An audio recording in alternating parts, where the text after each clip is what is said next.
Video begins with a dramatic, cinematic shot of a medieval palace under a red, stormy sky. Hey everyone, and welcome back to the channel. Today, we're diving into something truly epic. We're going to craft a cinematic video prompt, scene by scene, designed to guide an AI in creating a breathtaking fantasy saga. Imagine being able to direct your own movie just by using the power of words.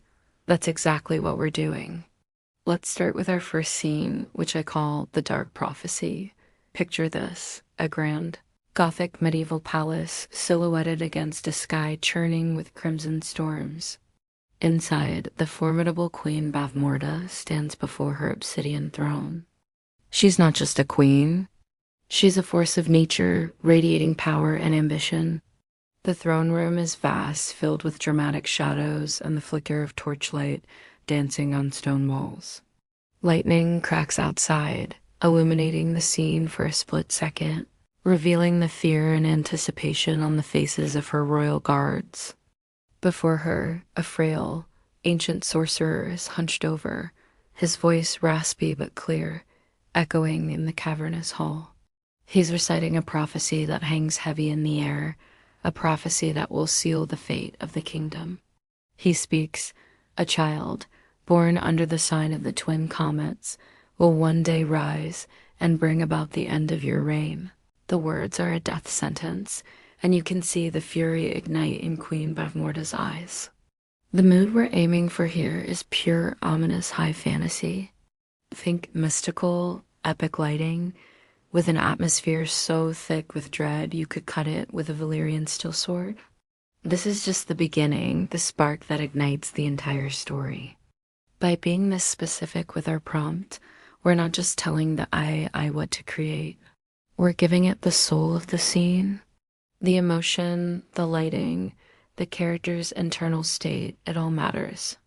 In the next part, we'll introduce our unlikely hero and the setting for their escape. How will the queen react to this prophecy? What steps will she take to secure her power? That's what we'll explore. I hope this has sparked your own creative ideas for using AI in storytelling. It's a brand new frontier, and we're the explorers. If you enjoyed this and want to see how the story unfolds, make sure to hit that like button and definitely subscribe so you don't miss the next scene. Thanks so much for watching, and I'll see you in the next video. In a kingdom shrouded in shadows, a cruel decree was issued. No female heirs were to be born. Any baby girl who drew breath would be a phantom, a whisper in the wind, gone before she could even be named. Deep within the cold, unforgiving walls of the prison tower, hope was a flickering candle flame, easily extinguished. Here, pregnant women, their faces etched with fear, huddled together, their prayers lost in the damp, stone-clad silence. They awaited not the joy of new life, but the finality of a king's brutal command. Tonight, a new cry pierced the gloom. Not a sound of celebration, but a gasp of terror and love. A mother, her brow slick with sweat, cradled her newborn daughter, a perfect, tiny miracle in a world determined to erase her. The baby's eyes, bright and full of innocent wonder, looked up at her mother, unaware of the death sentence she was born under. Tears streamed down the mother's face, each one a silent plea for a future her child might never see. She knew the guards would come soon, their heavy boots echoing the beat of her own frantic heart. But even in the darkest places, a sliver of light can find its way. A servant, her heart aching with a compassion that defied the king's law, moved through the shadows. Her name was Alara, and she had seen too much sorrow.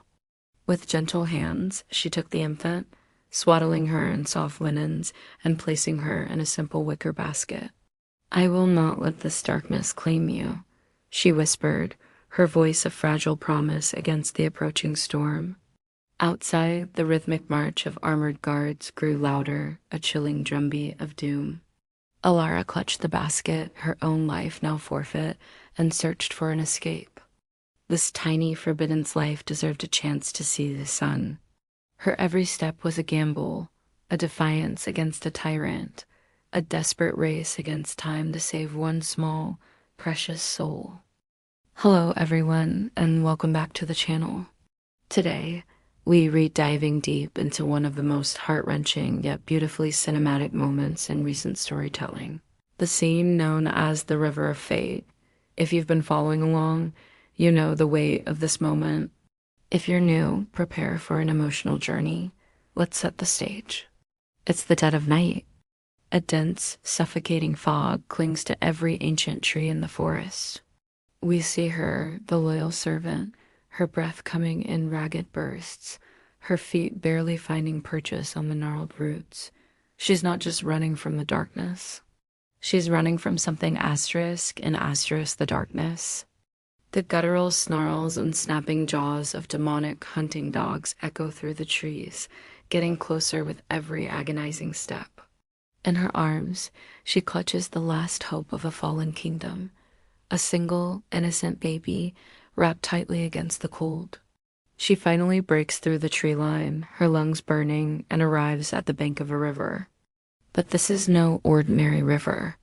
Under the pale moonlight, its waters glow with a soft, ethereal light, as if the stars themselves have dissolved into the current. There's a palpable sense of ancient magic here, a sanctuary in the midst of chaos. The air is thick with tragedy, but the shimmering water whispers of hope. With trembling hands, she gently places the infant into a small wooden basket. For a fleeting second, she hesitates. Her gaze lingers on the baby's peaceful face, illuminated by a single perfect moonbeam that cuts through the fog. This isn't just an act of desperation. It's an act of profound faith. She's entrusting this precious life not just to the water, but to destiny itself. It's a sacrifice, a final act of love and loyalty. As she gives the basket a gentle push into the glowing current, the pursuit catches up. We don't see the full horror, but we hear it. A sharp cry, a final, defiant struggle just off-screen.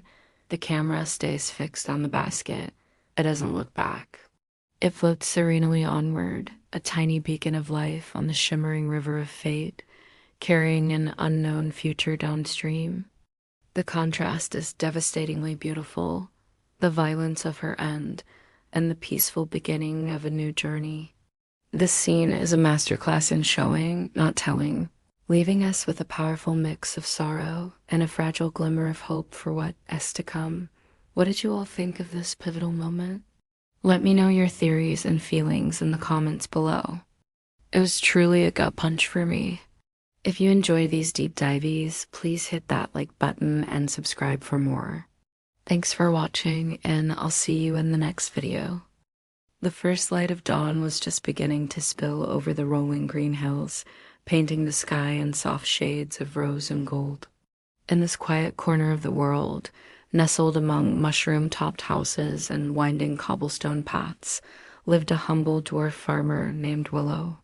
His hands, though calloused from years of tending the earth, were gentle, and his heart was as warm as the morning sun. This particular morning, as Willow stepped out to greet the day, his eyes fell upon something unusual nestled in the tall grass near his doorstep. It was a finely woven basket, out of place in the rustic simplicity of his farm. Curiosity piqued, he approached cautiously. As he drew closer, a soft cooing sound reached his ears, a gentle melody that seemed to harmonize with the waking world. Inside the basket, swaddled in a cloth that shimmered like spun gold, lay a tiny baby. The infant's eyes were closed in peaceful slumber, its chest rising and falling in a steady, gentle rhythm. Willow's breath caught in his throat. He had seen many wonders in his long life, but nothing quite as magical as this. He carefully lifted the basket and carried it inside his cozy cottage. His wife, Ilara, was already by the hearth, her kind face illuminated by the crackling fire. When she saw what Willow carried, her eyes widened in astonishment. A smile, as bright and warm as a summer sunrise, spread across her face. She reached out and gently lifted the baby from its nest of golden cloth. Cradling the infant in her arms, she looked at Willow, her expression a mixture of wonder and profound joy. Outside their small home, the village of Oakhaven was stirring. Cheerful dwarves began their day, their laughter echoing through the valley.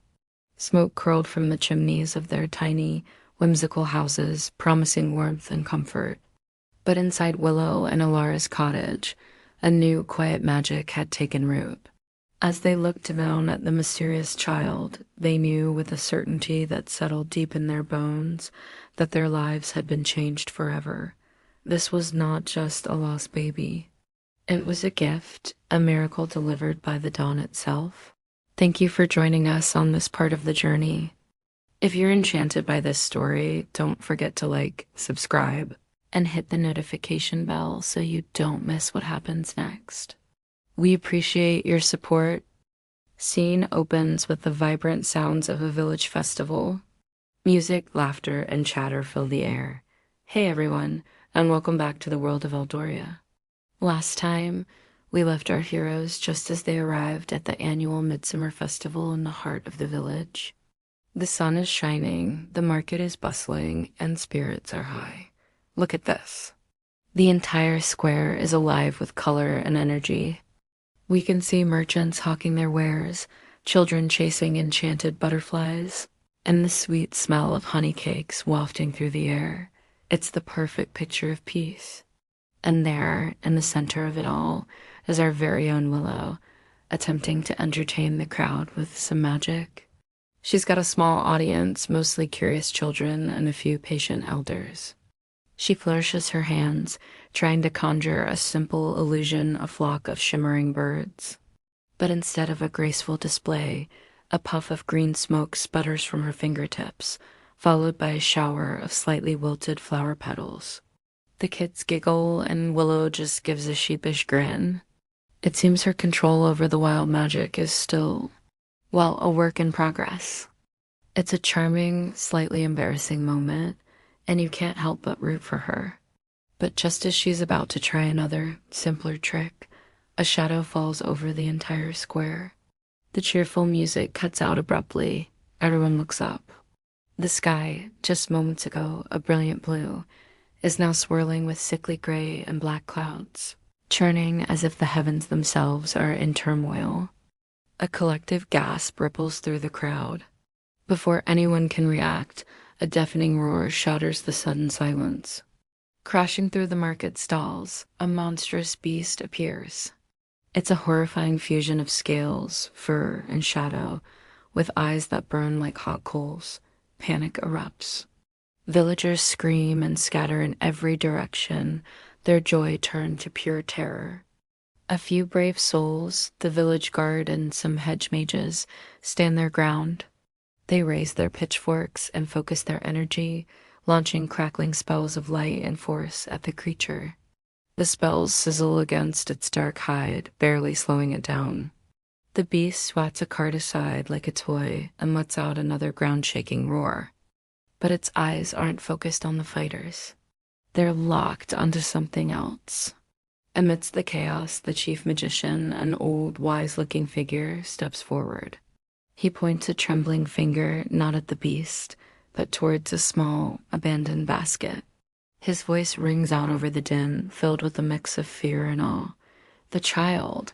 It's after the child. That baby, it's special. The camera zooms in on the innocent face of the baby, completely unaware of the monstrous battle raging for its sake. What makes this baby so special? And can Willow and the villagers possibly stop this terrifying creature? You'll have to find out in the next part. Thanks so much for watching, and if you're enjoying this adventure, don't forget to hit that like button and subscribe so you don't miss what happens next. See you all soon. The first light of dawn spills over the jagged peaks, painting the sky in hues of rose and gold. Our journey has begun. With Alara, the child of prophecy, swaddled and safe, we leave the familiar comfort of our village behind. The path ahead is uncertain, a winding ribbon of dirt and stone that disappears into the heart of the ancient mountains. Each step forward is a step into the unknown, a wager against the shadows that linger in the old world. The air grows thin and crisp as we ascend, the world unfurling below us in a breathtaking tapestry of green and gray. Waterfalls, like silver threads, cascade down sheer rock faces, their roar a constant, powerful song that echoes through the misty valleys. It feels as if we are walking through a forgotten age, a time when giants roamed these lands and magic was as common as the air we breathe. We pass the silent sentinels of ancient ruins, stones that have witnessed countless sunrises and hold stories we can only guess at. The weight of our task is heavy, but the grandeur of this wild, untamed land fills our hearts with a sense of profound purpose. There's a quiet determination among us, a shared understanding that we are part of something far greater than ourselves. We are not just a handful of villagers. We are guardians, protectors of a fragile new hope. The forests we traverse are deep and old, their canopies so thick that sunlight struggles to pierce through, dappling the forest floor in shifting patterns of light and shadow. Every rustle of leaves, every snap of a twig, keeps us on high alert. The world is beautiful, yes, but it is also perilous. We press on, our resolve hardened by the mountain winds and our spirits lifted by the promise of what lies at the journey's end. This is more than an adventure. It's the forging of a new legend. Thank you for joining us on this epic quest. Don't forget to like, subscribe, and hit that notification bell to follow our journey as it unfolds. The sun beats down on the desolate road, the air thick with dust and the silence of the empty plains. And then, a sight so strange it freezes Willow in his tracks. A crow's cage, crudely constructed, sits abandoned in the middle of the path. Inside, a man. Not just any man, but a warrior, his armor battered, his hair matted with dirt, yet his eyes hold a defiant spark that the cage cannot contain. He calls out, his voice rough from thirst, a mixture of arrogance and desperation. He's a swordsman, he boasts, the greatest who ever lived. He can protect the little one, Elora Danon. He just needs to be freed. Willow hesitates. Every instinct, every lesson from the High Aldwin screams at him to walk away. This man, this Madmartigan, radiates danger and unpredictability. He's a wild card, a gamble Willow can't afford to take. But then he looks at the precious baby in his arms, her innocent eyes wide with trust. He thinks of the journey ahead, the dark forces hunting them. He can't do this alone. The Nelwyn are brave, but they are not warriors of this world. This man, for all his flaws, is. With a heavy sigh that seems to carry the weight of the world, Willow makes his decision. He approaches the cage, the lock old and rusted.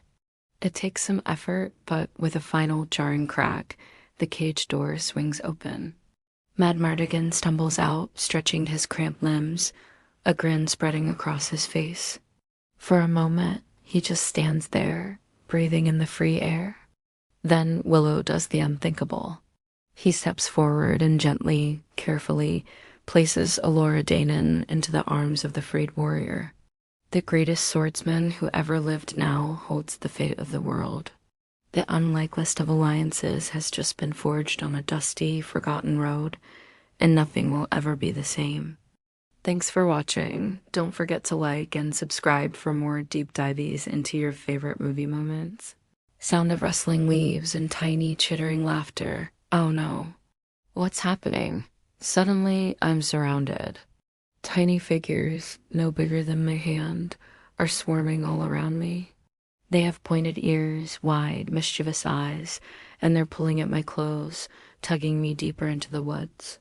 Brownies. I've heard tales of them, but I never thought they were real. They're surprisingly strong for their size, and there are so many of them. They're chattering in a language I can't understand, their laughter like tiny bells ringing all around me. I try to break free, but it's no use. They've tied my hands with vines that feel as strong as rope. Where are they taking me? The forest around us is beginning to change. The trees are glowing with a soft inner light, and the air is humming with a strange energy. They've stopped. We're in a clearing that pulses with a gentle, ethereal light. The moss on the ground shines like a carpet of emeralds, and flowers I've never seen before bloom in impossible colors.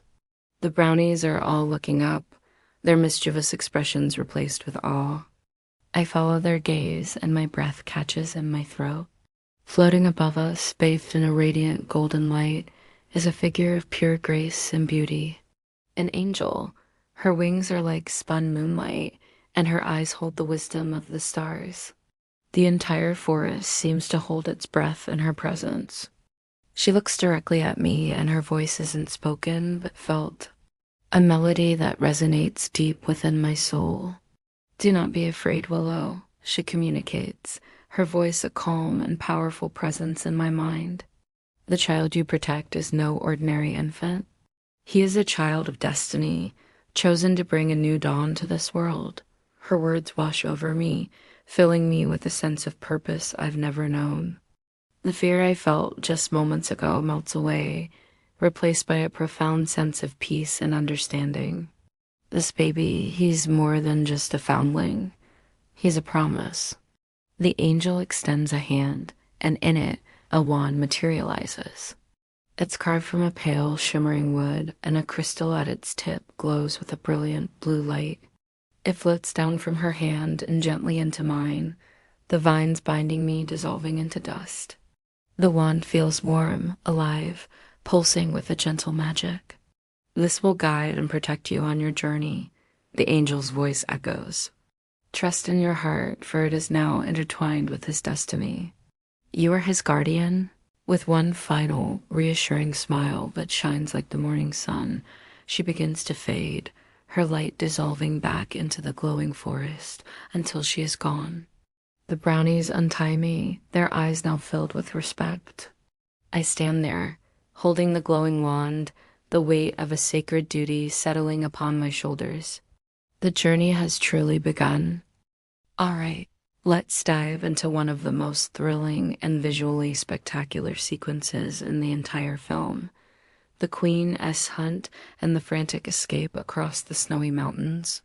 This scene is a masterclass in fantasy action, a high-octane chase that perfectly blends practical effects, stunning stunt work, and pure, unadulterated adventure. So picture this, the pristine, white landscape of the mountains, suddenly scarred by the black armor of Bavmorda's elite soldiers, the Nagmar Hounds. They are relentless, a force of nature almost as harsh as the blizzard itself. And who are they hunting? Our small, desperate band of heroes. The tension is palpable right from the start. You see the carriages, their wheels churning through the deep snow, and you just know things are about to go sideways. And then chaos erupts. The carriages crash and overturn in spectacular fashion, spilling our heroes into the snow. This isn't just a chase. It's a desperate running battle for survival. The sound design here is incredible. The crunch of snow underfoot, the clang of steel on steel as swords clash, and the constant, terrifying whistle of arrows flying past their heads. Every shot is packed with energy and a sense of immediate danger. This is where Madmartigan truly shines. He's no longer just the boastful rogue. He's a protector. Watch how he positions himself, sword in hand, creating a barrier between the soldiers and the precious baby. Elora Danon. His fighting is desperate but skilled, a whirlwind of parries and strikes against multiple opponents. He's outnumbered and outmatched, but his courage is undeniable. He's fighting with every ounce of strength he has, not for glory, but for the life of an innocent child.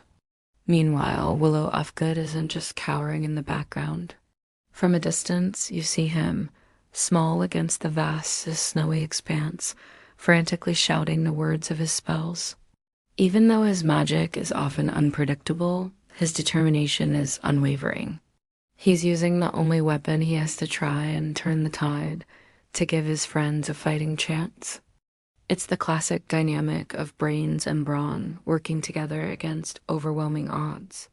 This whole sequence is a relentless, fast-paced spectacle that keeps you on the very edge of your seat. It's a perfect example of epic fantasy filmmaking, a desperate flight that solidifies the bonds between our heroes and raises the stakes to a whole new level. It's not just a chase, it's the heart of the adventure. Thanks so much for watching. If you love breaking down classic fantasy scenes like this, be sure to hit that like button and subscribe for more content. See you in the next one. The fog clung to the island like a damp shroud, thick and mysterious. I couldn't see more than a few feet ahead, but a voice, clear as a bell, cut through the silence. Lost, little one? I spun around, my hand instinctively going to my staff. There, perched on a moss-covered rock, was a cat. A sleek, black cat with eyes the color of emeralds. It blinked slowly. "Didn't your mother ever teach you not to stare?" I gaped. You can talk?" The cat stretched languidly, its claws extending and retracting from the moss. "Of course I can talk. I'm Raziel, or I was. Before some meddling apprentice turned me into this. Feeling cliché. A cursed sorceress, of course. Why did my adventures always lead to things like this?" "Don't worry," I said, my confidence perhaps a bit premature. "I'm pretty good with magic. I can help you." Razel looked unimpressed. "Many have tried, little one. All have failed." I ignored her pessimism, raising my staff. The air crackled, magic swirling around me in a vortex of blue and silver light. I focused all my energy on the image of a powerful sorceress, channeling the spell towards the cat. "Revertus humanus." I yelled. The light flared, blinding me for a second. When my vision cleared, the cat was gone.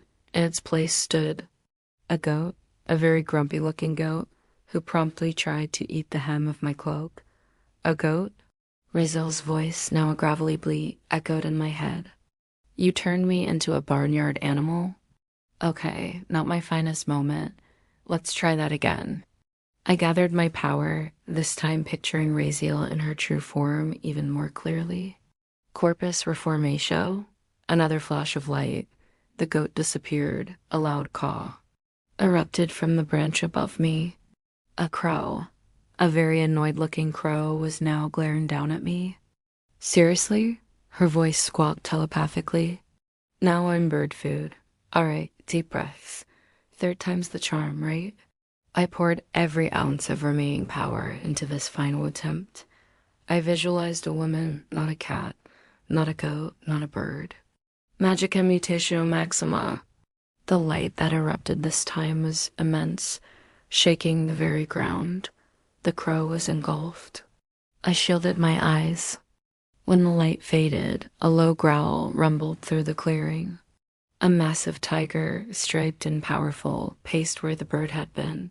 It let out a deafening roar. Raziel's voice, now a terrifying internal echo, vibrated in my skull. I think I'll keep this one for a while." She looked at me, a predatory glint in her emerald eyes. "I think I've made a terrible mistake. Thanks for joining me on this magical misadventure.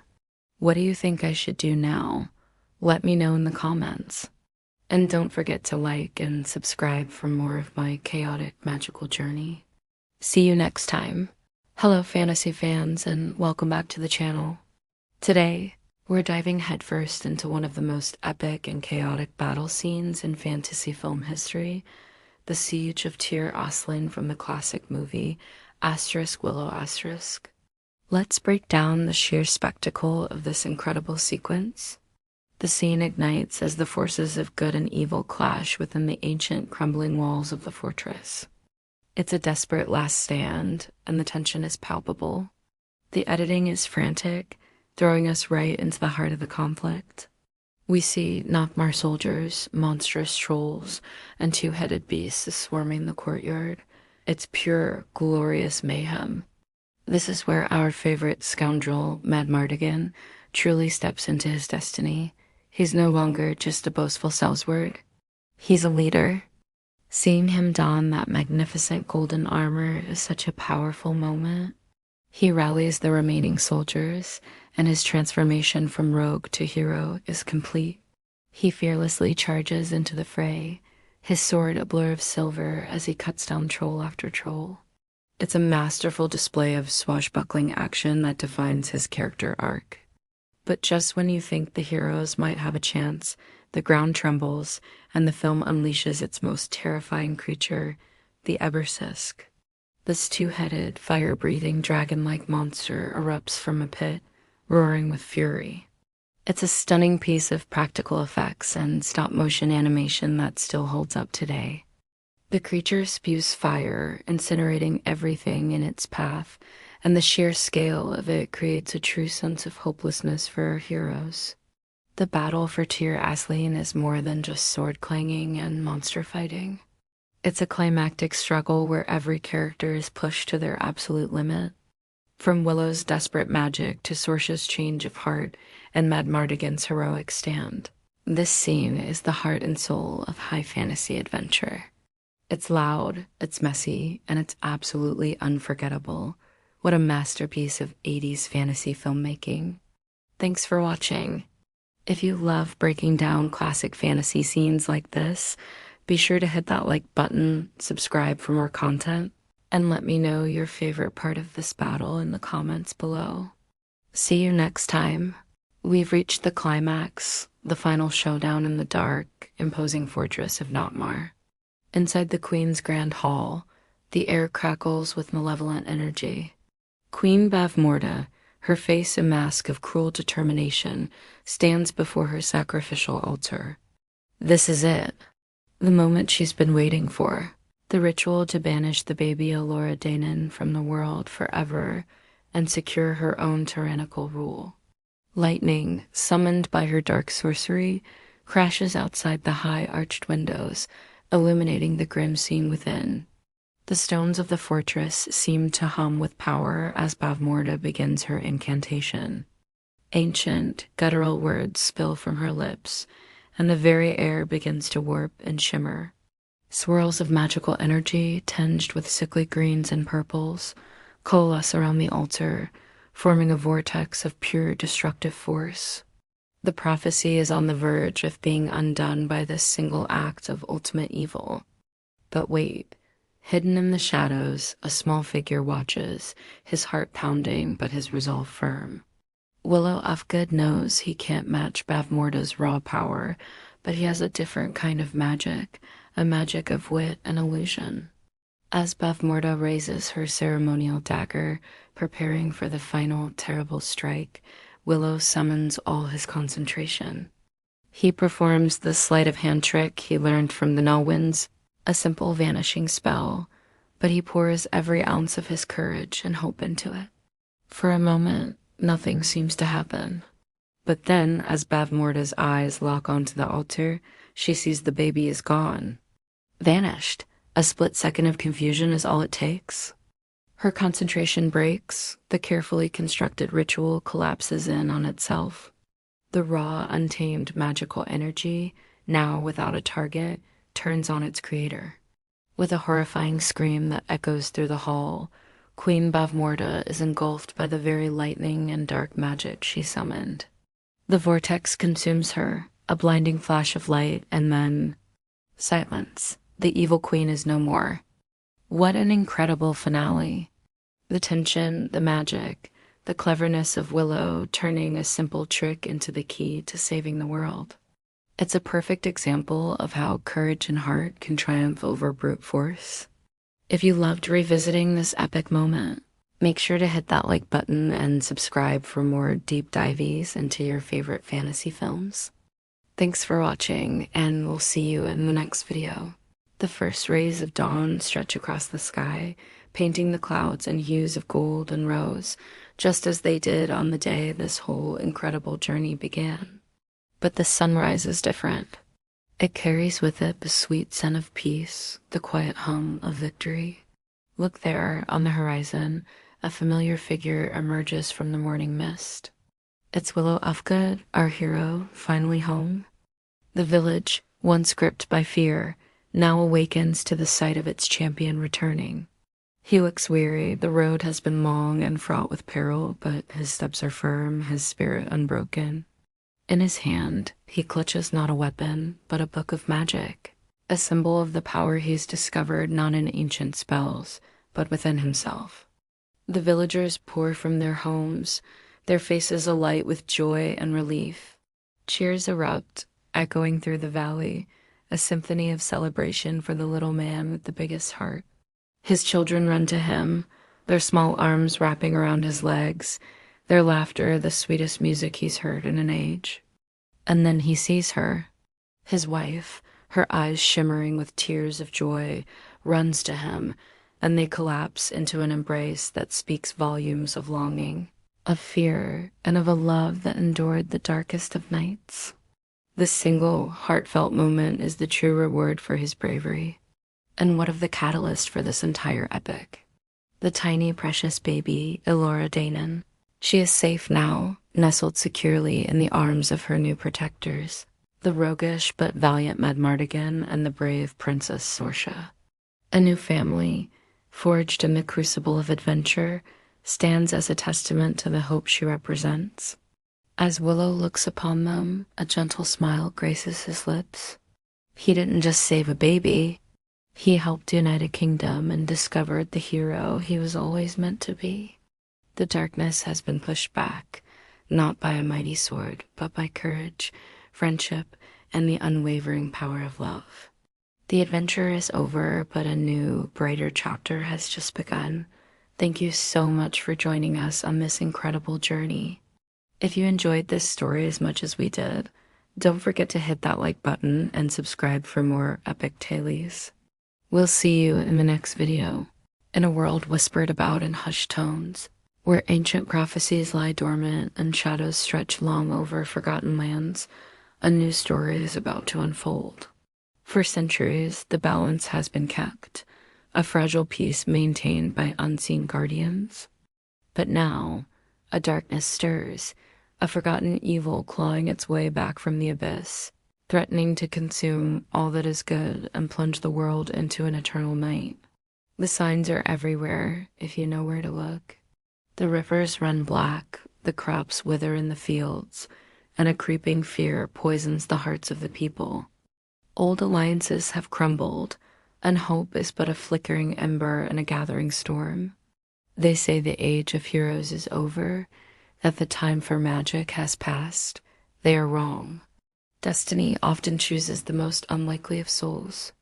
A young boy, Willow, with a spirit brighter than the coming dawn, and a heart untouched by the growing despair. He never sought greatness, but greatness has found him.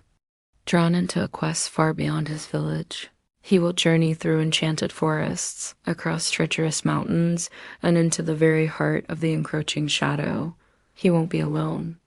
A band of loyal companions will rise to stand with him, a wisecracking rogue with a hidden past, a stoic warrior bound by an ancient oath, and a mystical enchantress who sees the threads of fate. Together, they must rediscover the lost magic, confront terrifying beasts, and face an enemy whose power seems absolute. This is more than just a battle for a kingdom. It is a fight for the soul of the world. It's a story of courage, of friendship, and of the extraordinary power that lies within the ordinary. When all other lights go out, a new one must be ignited. Every legend begins somewhere. This is the hidden chapter. Don't forget to like and subscribe for more exclusive content. See you on the other side.